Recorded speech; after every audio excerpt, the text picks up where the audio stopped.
Hello everyone, and welcome back to another Max Fear clear from the one and only Frey. This time, rocking the Sister Blades, Liminoros, the aspect of Malinaway, marking Frey's, I think, 30th Max Fear clear. It's got to be around that number somewhere. But we are using the weapons on the cover art of the game. This is the Jane Hades 2 run, starting out with Gygaros Dash and the Onion Pop. Pretty good first room here. The fish are not swarming.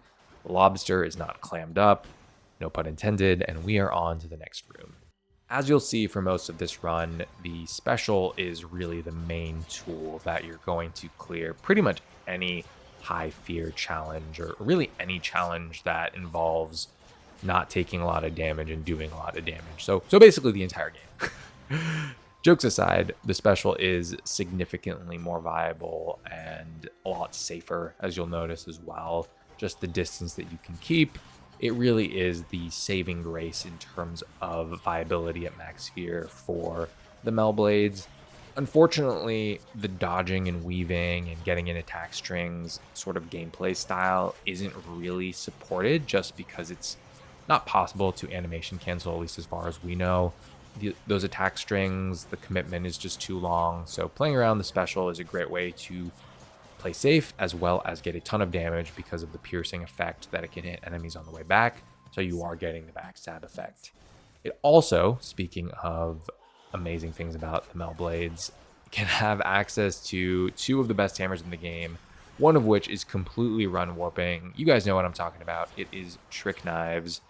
Hoping we see that here, although I'm sure Frey probably didn't want to see that, just knowing her. Didn't want to have to post a TK slop clear, as they call it. But Reaper Knives is for sure a run enabler. It is a lot like the win conditions for other aspects. Of course, Trick Knives is there, but Reaper Knives for sure on its own is also a win condition. Opens you into a lot of really good percent specials. Absolutely synergizes with Apollo, Hera, Aphrodite not so much, because nearby tends to not really cover all the things you need it to, or all the situations you would need it in. Speaking of situations, we've got Nem here, really hoping it's not the hit me Nem. That's huge time waster. Okay, thankfully it's do you want to get hit? Not the end of the world. Would have obviously loved to skip later in the run, but saving time in Erebus is always huge when you can play Hecate really cleanly, really safely. Speaking of cleanly and safely, we unfortunately took a hit there from the Shadow Spiller on not any fear. This guy with shadows is like pretty terrifying, just because if you don't have damage like this situation, you don't have a boon, it's pretty tough. But Apollo will come through for us, and we instantly click special. Like, that was up for like 2 frames. But with Apollo on special, with the special boost from the Charon Well, we have got the damage pretty much solved for Erebus. I mean, look at that 404 damage. Was that for? Actually, the numbers might have been overlaid. But yeah, it's a ton of damage. Okay, 272 right there. I think depending on the way that like things are lined up, I do think it is hitting. Yep, there it is. Okay, that's 400 right there. Wait, no, that was a Gale block. Just ignore me. This whole section has just been me like talking out of the side of my mouth. But no, this is a really great start. Damage is pretty much solved for Erebus. Just hoping to see a couple of more skips. Okay, Danae Dagger for 18, just a no-brainer. And then the Charon Well gives us the Chaos Gate, which we love to see. Arachne and Onyx Dress is a match made in heaven when it comes to 67 fear. Weighing our options, gold wouldn't have really gotten us that close to a boon, and a palm would have been nice, but I think keeping timer good is huge. Again, playing Hecate really safely just opens up a lot of possibilities for the run in terms of safety, in terms of being able to take your time through runs, through rooms, I should say. And overall, yeah, if you can leave Erebus with like 30 seconds on the clock, you're in pretty good shape for the rest of the run. Oceanus is huge for time saves. You can get Narc, mid-shop, really quick encounters, because some of the heavy weights of enemies and just like how crazy tight some of those rooms are, the combats can go really fast. Really unfortunate combination of enemies here, where you kind of have to keep repositioning. Getting hit by whalers is never a great feeling. I do like the choice to take max life here.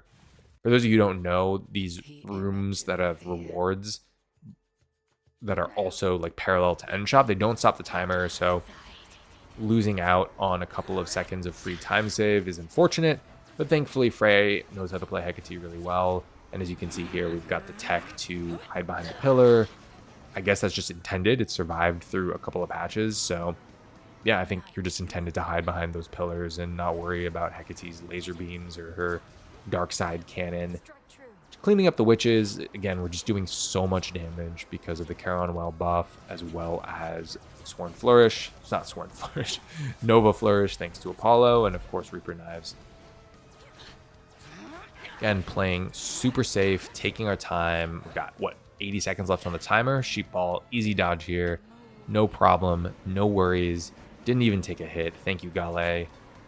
Taking a little bit of hit from the Crescents here, but this pattern is pretty difficult to like maintain flawlessly, at least when you are trying to get as close or in line with these witches as possible. You are really having to scour the arena to clear them, especially on Mel Blades, which is very focused on like single target damage and can't really cluster or can't really get clustered damage unless enemies are grouped up. Really nice here, using the pillar tech once again to deal damage to Hecate.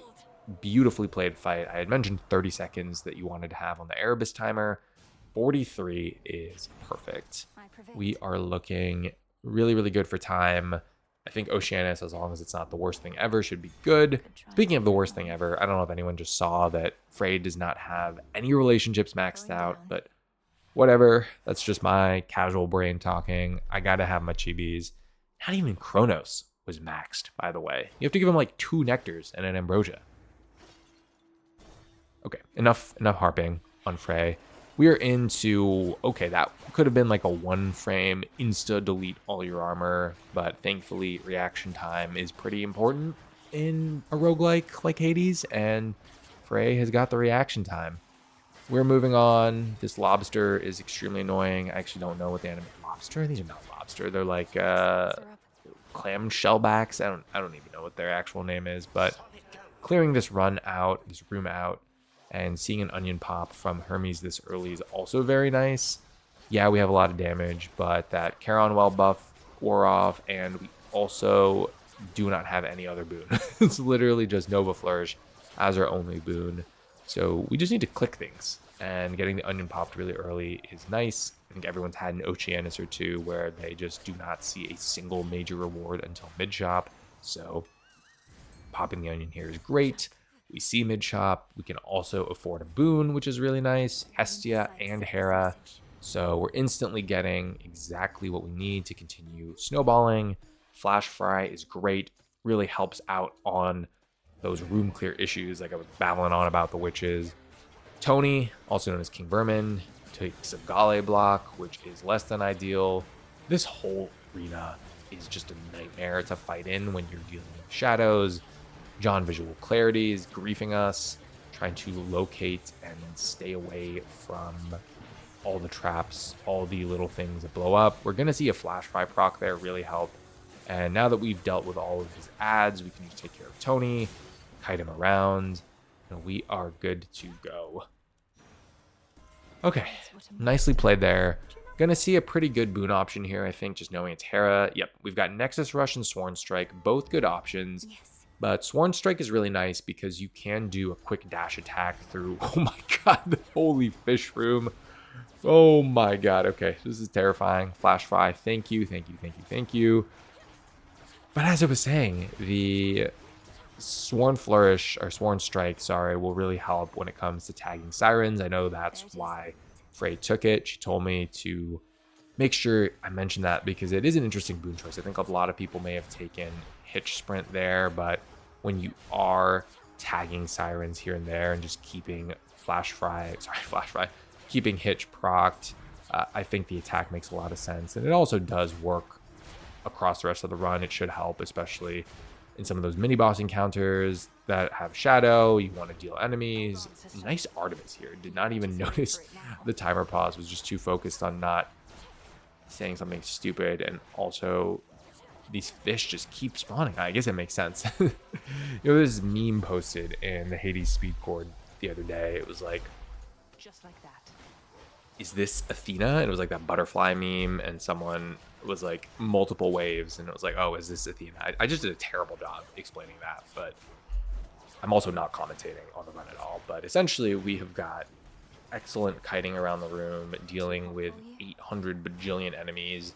You know, I wonder if there was ever like a challenge for most enemies killed. I know there would probably need to be a mod in order to like track that. Really unfortunate Gale block that was eaten there, but Flash Fry is certainly saving our bacon. Love the way that the special synergizes because you're proccing wards. Because I think Flash Fry doesn't go through wards. We just happen to be getting lucky and getting the nice procs from the special. I believe, what did we take back there? I completely just spaced. So let me just zoom back. Let's see what we get. Let's see what you get, Artie. We are taking, yeah, Vital Signs. Vital Signs, no brainer there. It is constantly going to be active, getting a ton of crit. You add in Antler and Tartarus, and we are basically going to delete all those rooms. Also helps get Flash Fry online. Like the first enemy you kill, you're basically deleting half the HP or half the armor of whatever enemy you're fighting. These like sea snakes, sea serpents are huge run killers when it comes to any fear. And for this room is absolutely diabolical. Not only do you have to dodge projectiles and locate the freaking sea serpents, but you also have to deal with 8 bajillion whisper whalers or whatever they're called, the spindles, the sop spindles. Oh my goodness, these guys are a nightmare. This room alone has eaten up all the time save from what was honestly a pretty good Oceanus. That giant fish room for Artemis was crazy, but I'm glad we are chilling now. Yep, smoldering, 100% the right call. We have now filled out a lot of our core boons really nicely, and on top of that, we see Zeus. So right here, Frey's really not sure what gains she still has left. Just want to fill out core boons because having core boons unlocks the second tier of boons, and a lot of the gods, even if you're not rocking with their core, do have really strong secondary boons. And so taking out and filling out your core is always going to be a good idea. And again, like I said, Frey didn't really know if she had any gains left in the pool. They didn't want to stop to check them either. Just hit the flow state and continue gaming. Looking for great sirens here. Just kind of unfortunate pattern to eat that last Gale block, but playing this fight really nicely. Again, a little unfortunate to take that damage in the corner, but we've got Jetty dealt with. We've got Scylla working nicely with this Crib Tentacle, and now we are going to start to get a little bit more of a methodical takedown, trying to get rid of Roxy, because this pattern that she continues to do, and anyone who's fought Rival Sirens will know that this is the death pattern. So being able to deal with both these tentacles and then move on to taking care of Roxy is #1 priority. Sometimes the dodging just makes you get away from the ideal scenario, which would be taking out the bottom 2 tentacles and then dealing with Roxy and Jetty as necessary, as well as avoiding Scylla's screams. But for a 67 run, you just kind of have to deal with what the game gives you. Scylla is being very annoying. Also kind of annoying that we got hit by that scream. Featuring a Charybdis feature, which is one of the worst and scariest things that any Hades 2 player can see. With only 78 health, no armor, no Gale, this is going to be a true treat to try and dodge, but really good use of time here, by the way, just to maximize the amount of time that we're standing outside the Roxy circle. I'm honestly trying to keep up with all the different dodging throughout the Carib feature, but Frey's clearly locked in on this fight. Literally, like, locked the fuck in. And we are just cruising, making it look easy. Jetty, honest Jetty feature is low-key more annoying than Charybdis. Maybe not more annoying is the right word, because Carib is pretty annoying, but I would say Jetty is like kind of more dangerous in a lot of ways because she's so unpredictable. The way she dashes is super annoying. Insane iframe on those rings, by the way. Super clean execution. Love the use of Hestia cast. Low-key MVP right here, just being able to deal a ton of damage, especially with Hitch. Really the right call just to be able to constantly dodge and weave. Yeah, you're not dodging and weaving with the attack string like many people who play Mel Blades want, but we've got the special, and that's the next best thing. Really great Sirens fight. Super unfortunate about some of the runes and some of the patterns we were getting, because it did eat into a good bit of our timer. But with about a minute, 55 seconds going into fields, I think we should feel pretty good. Serb can really troll you, but all in all, I would say fields, especially when you have a good build, does feel like a region where you're going to hit a big time save, and it almost does feel like a breather, especially coming on the back of usually, at least in my opinion, a very stressful Sirens fight. Silken Sash here, easy call, want to build some defenses. I know a lot of players here debate the benefits of just trying to hit something from Hef, knowing that we already had armor from... I think we had a little bit of armor. No. Okay, I'm just tripping. That's my bad. But depending on how confident you're feeling with the build and how good your Hades boon is, like Gaigaro's Dash here, you wouldn't want to get rid of Fate's Whim by taking a God Keepsake. And besides, there's no guarantee you're going to hit Trusty. Maybe it's a little bit better if you don't have all your... If you do have all your cores filled out, I should say. But I think overall, Silken Sash is just such a great pick here. The better you play, the more hits you can take. The way that armor works just makes it such a good pick for Max Fear.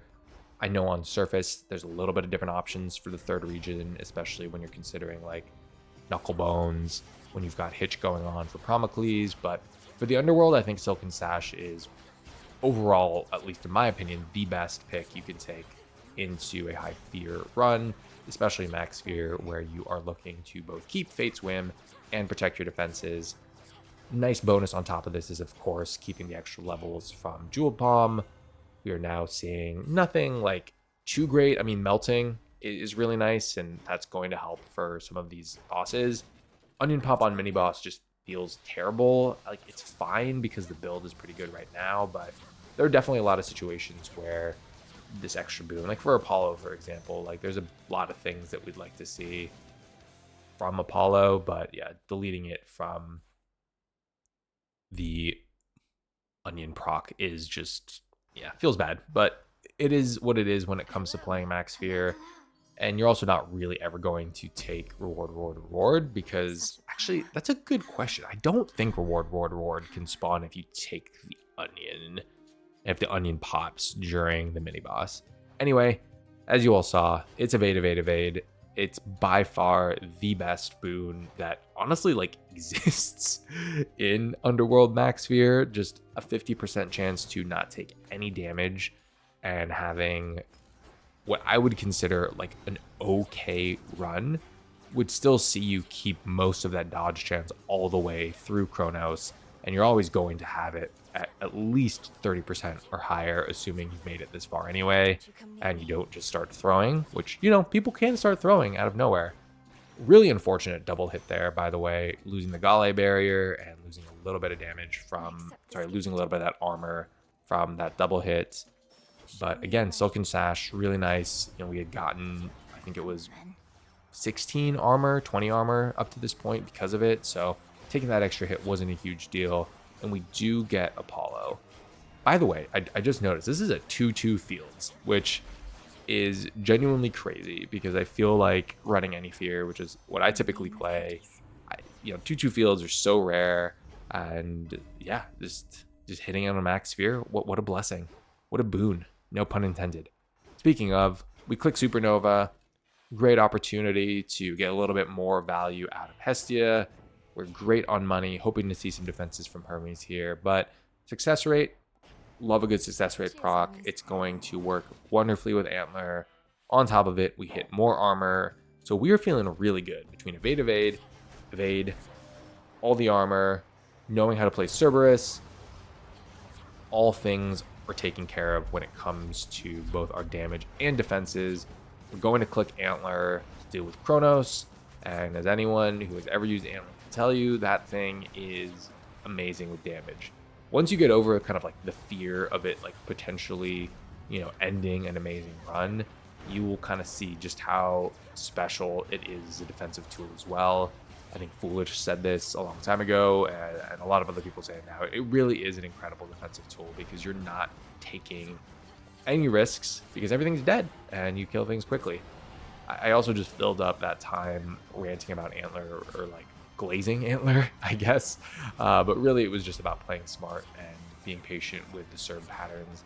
And again, this is kind of one of those situations like I was talking about in the in between room, the fountain room between Oceanus and Fields. It does really feel like a breather in a lot of ways after having to deal with the Sirens and a featured Charybdis or whatever feature you get. Serb is a fight that requires really good execution, but for the most part, you're not going to be dealing with a frantic, high-paced bullet hell. A little annoying dealing with the lava, but for the most part, Serb patterns are pretty predictable. He can give you some pretty annoying BS, but for the most part, again, it is a more predictable fight. It does feel like a breather opportunity, and it really is just a hope I don't use all my EEE. Yeah, definitely don't ever do that. Like, why would anyone ever do that? Frey continues to just kite serve, play around a lot of mechanics here. That I think was a calculated Gale block there, just being in an unfortunate situation, but greeting for more damage. Those are just the kind of like small calculations throughout a Max Sphere run that these players make, and Frey for sure is no stranger to calculated risk. A little unfortunate that we don't have a rush boon yet, although I don't really think there's much left in the pool. Like maybe Zeus's rush is in. I think we deleted Blinding Rush at this point. Hestia Rush is definitely gone, and of course Hera Rush is gone. Just a simple and clean Serb fight. Damage definitely not feeling great. I know I had said it had been solved earlier. I think that was vastly underrating the amount of health that Rivals Serb has with Grit 3. A little bit unfortunate taking some of those dodge procs there. I think that is evade procs getting depleted. So we're probably down to around 42% at this point. So I think overall Antler is required to clear, like especially with timer. There definitely have been clears that I've seen where the player runs with, I don't know, like 4 minutes left into Tartarus or 3 minutes. And, at that point, like you've got all the time in the world. If you feel your damage is good, there's no need to really click Antler, but in a lot of situations, it just makes a good build great. And it's really like that fringe case of I've got everything I need to win. I've got a ton of time. If I play it smart and just get the clear, like I'm just gonna click Tooth and play it safe. But for this, absolutely an Antler angle. Just that Serb fight, as well executed as it was, no major damage taken. It really is a showcase of the damage suffering. And there are a couple things that Frey could have hit, of course, like Trick Knives, to have really amplified the damage and made things a lot better on that Serb fight, as well as for the rest of the run. But in most cases, I would say Mel Blades clears are definitely taking Antler going into Tartarus. Just all the damage you need, all the ways that you need to like minimize the risk in these tart rooms, especially like this one. Like, what is this room, man? This is a huge tile, and we also got all the gold bags, got all the tempi. Actually, I don't think there was there tempi. Man, I'm tripping. I like feel like I was just watching this, and I can't even remember. Here, probably, I think I actually don't even know what's going on here. The game is just paused. At this point in the run, it's really about execution and trusting your Chronos fight. When you've got the build as far as Frey has gotten it, again, more gold bags. Not getting really lucky with these tart rooms. With the Tartarus like this, it is about trusting your Chronos fight, because Angler is always going to be enough to clear rooms, and as long as you're not throwing, you're going to be totally fine in terms of timer and your defenses. Yeah, it is annoying to fight some of those bigger waves like in the first tile, but overall, it all comes down to Chronos. As long as you don't get completely trolled with some like awful Fangs combination, it should be good. We do hit life tax here, which is really nice. Howling Soul for extra damage is an interesting choice, I think, when it comes to looking at what I just said. Yeah, Howling Soul is absolutely needed for damage, and Howling Soul specifically on phase 3 Grandpa is massive. The amount of extra damage you can fit in just because the cast sticks to him, because it has that extra 200 proc, as you saw there, the actual projectile hit can crit. So you're looking at a lot of extra damage over the course of a phase 3 Chronos fight. And life tax, while nice and while some safety net, I definitely probably would have actually taken life tax if it were me. But yeah, that's why I'm commentating it and not the one playing. But enough self-roasting. Frey has really locked in here to focus purely on damage. And we are... I just... sorry, I had to like pause there because I just got a message from Frey on Discord saying she just cleared Meltorch. So little teaser for the homies watching this video. That's coming soon. I will be talking to you again in short order after Frey finishes up the clear on Grandpa. But yeah, as you can see, Antler, 100% the right call.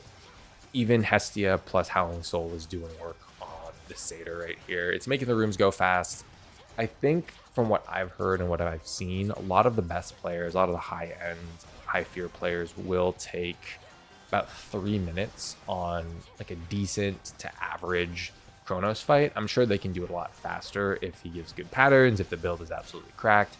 But for something like this, where even the crits aren't doing a ton of damage, yeah, you absolutely expect a 3-minute fight here. And we've got about 4. So all in all, can't complain too much. We get a little bit of extra defenses, and we are taking a big Zeus boon, and Static Shock was an incredible hit. Ad is going to be so huge for wards.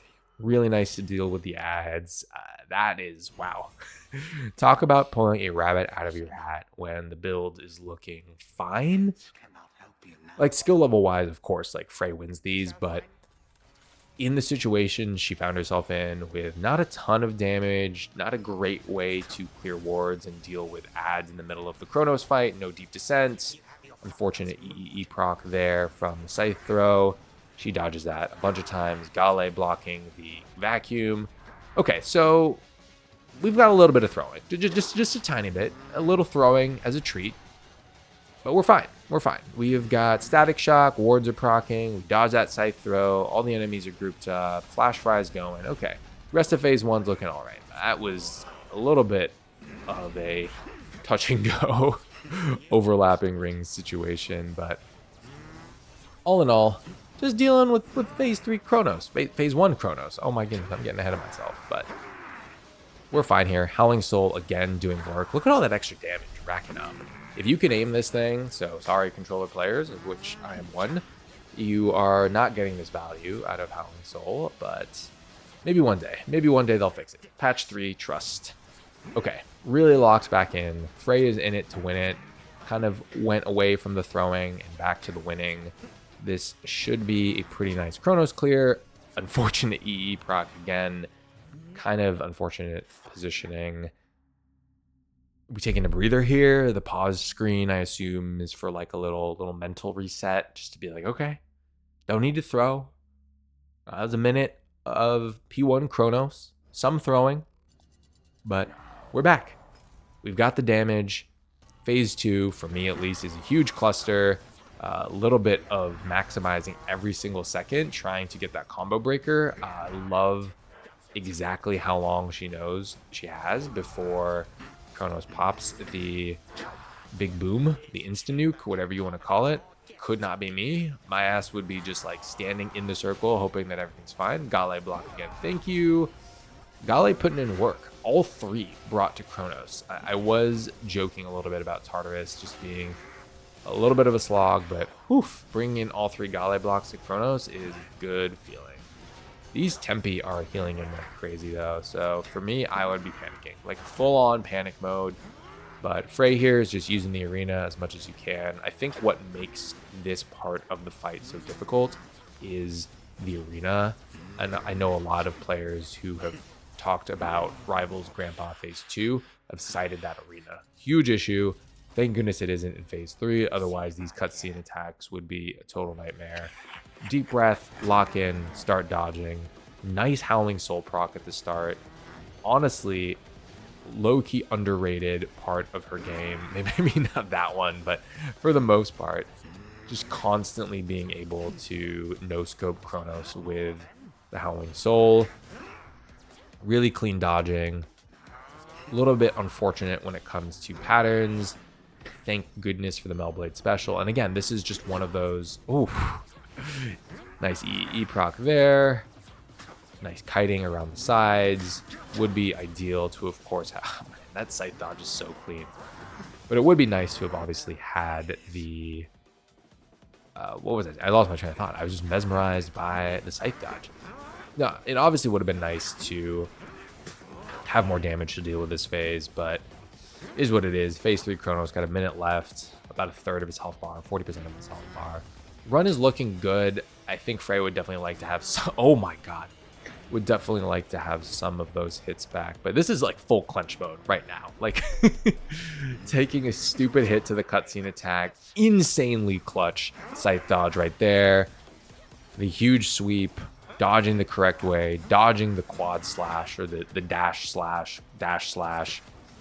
And we have got a W. That was a lot closer than she probably would have liked it. I'm just commentating. It was a lot closer than I would have liked it.